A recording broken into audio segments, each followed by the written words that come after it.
ठीक है, धानों का होते हैं लेकिन यहाँ पर रोड रोको आंदोलन रखे थे। तो आइए उनसे बात करते हैं। आपला पूर्ण परिचय। हाँ, आपला पूर्ण परिचय। मी राधाकृष्ण माधवराव काकडे, मराठा समन्वयक, सिल्लोड ग्रामीण। आज या ठिकाणी आमचे दैवत मनोजदादा जरंगे पाटील यांची तब्येत अत्यंत खालवलेली आहे आणि सरकारने 26/10/2024 रोजी मुंबई येथे सगळे सोयरेचा अध्यादेश काढला होता आणि तो अध्यादेश आजपर्यंत त्यांनी तो अंमलात आणलेला नाही।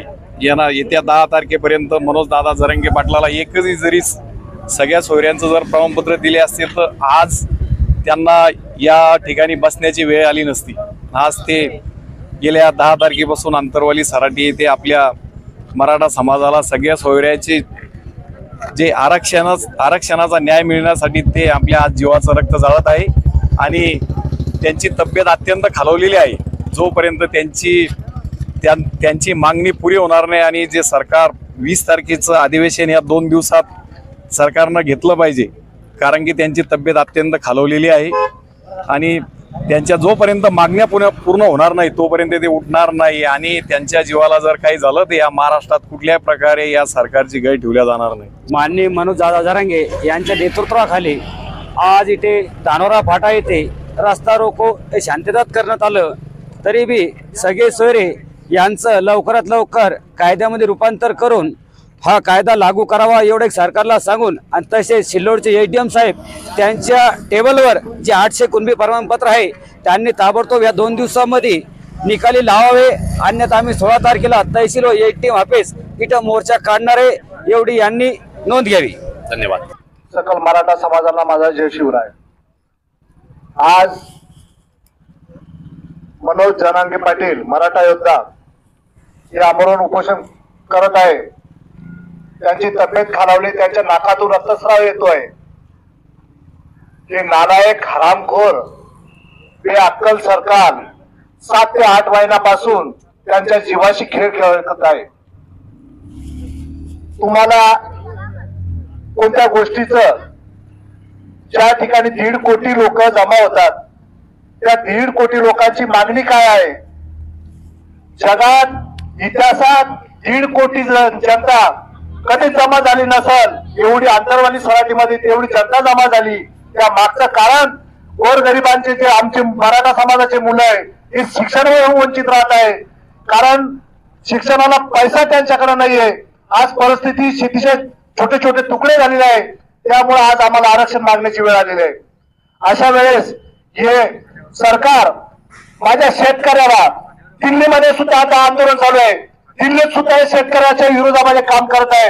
अरे दिल्लीपासून तर गल्लीपासून तुमचा एवढा त्रास झाला की आमच्याजवळ आता तुम्हाला सांगायला शब्द नाही, एवढं नालायक सरकार कधी पूर्ण पाहिलं नसेल। अरे कापसाचे भाव काय, अरे मक्काचे भाव काय, अरे आम्ही जगावं का मरावं? एक काम करा, सरकारला आम्ही एक मागणी करतो, या ठिकाणी आम्ही जो रस्ता रोको केला एक तर आम्हाला मरणाचं तुम्ही आम्हाला परमिशन देऊन टाका। अरे 5-5 हजार 10-10 शेतकरी जर आत्महत्या करत असेल आणि हे सरकार निसट आपले घर भरत असेल तर यांना अक्कल वाटायला पाहिजे, लाज वाटायला पाहिजे। अरे शेतकऱ्याची दायना तशीच। अरे आम्ही आमचा मराठा समाज 99% समाज शेती कसणार आहे। अरे शेतीत खाली उडतच काही नाही। अरे आमच्यामध्ये आज मी सांगतो 18 ते 20% महिला विधवा झाल्या। विधवा होण्यामागचं कारण त्यांची चुकीची शेतकऱ्याविषयी भावना आहे। अरे त्याला भाव द्या, PM किसान 500 रुपये महिना। अरे एका क्विंटल मागे जर तुम्ही 4-4, 5-5 हजार रुपये क्विंटल एका क्विंटल मागे जर लूट करत असाल तर शेतकरी कसा सुखी होईल? आज मनोज जरांगे पाटील एवढी टोकाची जे नाकातून व्यक्त येते तरी या सरकारचे कोणते मंत्री, आमदार, खासदार बोलायला तयार नाही। अरे मत आमचे घेतले तर तुम्ही तुमच्या पार्टीचे कामं करायला लागले। अरे पार्टीचे कामं बाजूला ठेवा। ज्यावेळेस हा मराठा समाज रस्त्यावर उतरेल त्यावेळेस तुम्हाला जिथं तुम्ही पळून गेले होते, कोणत्या ठिकाणी गेले तर आता गुवाहाटी, तुम्हाला राज्यात राहू देणार नाही, एवढं लक्षात घ्या। एवढं बोलतो आणि थांबतो। जय हिंद, जय महाराष्ट्र, जय हिंद। जे कुणबी यांचा पुरावा सापडलेला आहे आणि एटीएम ऑफिसला 700 प्रमाणपत्र जमा आहे आणि आम्ही तिथे माझं प्रमाणपत्र टाकून 70 दिवस झाले आणि एटीएम ऑफिसचे जे ऑनलाईन वाले ते सांगता की एटीएम ऑफिस तिथे हजरच नाहीये. 70 दिवसापासून हे प्रकार चालतोय. तरी आम्ही एटीएम साहेबाला व तहसीलदार साहेबाला 16 तारखेचं निवेदन दिलेलं आहे. तरी 16 तारखेच्या आतमध्ये जेवढे कोणती प्रमाणपत्र ऑनलाईन झालेले आहे 700 प्रमाणपत्र तात्काळ या 2 दिवसात देण्यात यावे. अन्यथा 16 तारखेला तहसील व एटीएम ऑफिस इथे मोर्चा काढण्यात येईल असं आम्ही लेखी काल दिलेला आहे. तरी मराठा योद्धा माननीय मनोज दादा जरांगे यांची सध्या प्रकृती गंभीर असल्यामुळे त्यांच्या शरीराला काही करता काही झालं तर अख्खा महाराष्ट्र गल्लीपासून तर दिल्लीपर्यंत काय राखावळी कराल याचं काही सांगता येणार नाही. तरी बी सर्व सरकारने याची लवकरात लवकर जबाबदारी घेऊन येत्या 2 दिवसामध्ये अधिवेशन बोलवून सगळे सोयरे यांचा तात्काळ निर्णय घ्यावा. एवढं बोलून मी थांबतो. जय भवानी.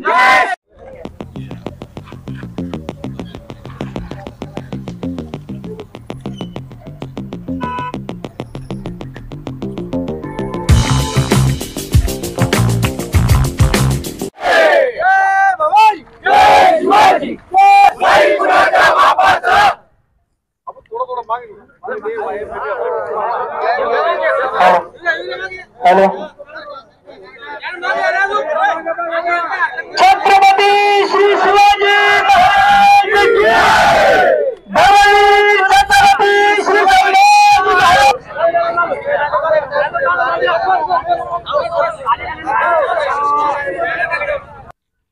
हा मुद्दा ऍड केलेला होता आणि तो सगळ्या सोयऱ्यांचा मुद्दा. मनोज पाटलांनी त्यांना सांगितलं होतं तुम्ही या अध्यादेशाचं रूपांतर हे आम्हाला कायद्यात करून द्या म्हणजेच आमच्या आरक्षणाला कोणताही धोका राहणार नाही. आणि हे सरकार त्या अध्यादेशाला कायद्यात रूपांतर करत नाही अजून पण. म्हणून आमचे मराठा योद्धा मनोज पाटील जरांगे यांनी 10 फेब्रुवारी पासून आंतरवाली सराटी या ठिकाणी कडकडीत असं आमरण उपोषण सुरू केलेलं आहे. मनोज दादांनी या अगोदर सुद्धा 2 वेळेस कडकडीत असं उपोषण त्या ठिकाणी केलेलं आहे आणि त्या उपोषणामुळे बिना अन्न पाण्याचं ते उपोषण असल्यामुळे त्यांच्या शरीरावर त्या उपोषणाचा खूप मोठा असा परिणाम झालेला आहे. म्हणून परत ते त्या ठिकाणी तिसऱ्यांदा कडकडीत उपोषण त्या ठिकाणी करीत आहेत आणि त्या उपोषणामुळे आज सकाळी त्यांच्या शरीरावर खूप अशी इजा होत आहे आणि नाकातून रक्ताचा स्राव होत आहे. तरी या गांडमांडव सरकारला अजूनही त्यांची कीव येत नाहीये. म्हणून या सरकारला आम्ही विनंती वजा धमकी समजून देत आहोत की त्यांनी लवकर कायद्यात रूपांतर करून आम्हाला आमच्या आरक्षणाचा मार्ग मोकळा करून द्यावा. नाहीतर आमच्या मनोज दादाच्या तब्येतीला जर काही करता काही झालं तर त्या सर्व जबाबदारीला सरकार कारणीभूत राहील आणि त्याचे परिणाम सुद्धा खूप वाईट भोगावे लागतील आणि त्यांना पूर्ण महाराष्ट्रभर मराठ्यांच्या रोषाला सामोरं जावं लागेल. त्याचे परिणाम काय होतील हे काही सांगता येणार नाही. त्यासाठी या सरकारने आमची विनंती म्हणून या अध्यादेशाचं लवकरात लवकर कायद्यात रूपांतर करून आमच्या आरक्षणाचा मार्ग मोकळा करून द्यावा. मी एवढं बोलतो आणि थांबतो. त्यानंतर आमचे राधाभाऊ मराठा समन्वयक हे 2 मिनिटं आपल्या समोर बोलतील. सर्वांना जय शिवराय. आपले मराठा योद्धा माननीय मनोज दादा जरांगे पाटील आम्ही या 26 तारखेला मुंबई येथे छत्रपती शिवाजी चौक येथे 26 तारखेला या सरकारने सगळे सोयरे या सगळे सोयऱ्यांचा अध्यादेश काढला आणि त्या ठिकाणी अध्यादेश काढल्यामुळं त्या अध्यादेशाची येणाऱ्या 10 तारखेपर्यंत अंमलबजावणी व्हावं यासाठी आपले मराठा योद्धा मनोज दादा यांनी विनंती केली. अखेर त्यांनी या 10 तारखेला त्या अध्यादेशावर एकही सगळ्या सोयऱ्याचं प्रमाणपत्र काढलेलं नाही आणि आपल्या तुम्हा आम्हाला आरक्षण मिळावं यासाठी आपले दैवत मनोज दादा जरंगे पाटील हे तुम्हा आम्हाला या येणाऱ्या पिढीला न्याय मिळावा यासाठी आपल्या जीवाचं रान करून आज ते तुमच्या आमच्यासाठी रक्त जाळत आहे. त्यांना आज बसून 5वा दिवस झाला, अद्याप तिथं कुठल्याही सरकारचं कोणी गेलेलं नाही. त्यांच्या नाकातून अक्षरशः रक्त येत आहे आणि त्यांच्याकडे बघायला कोणी तयार नाही.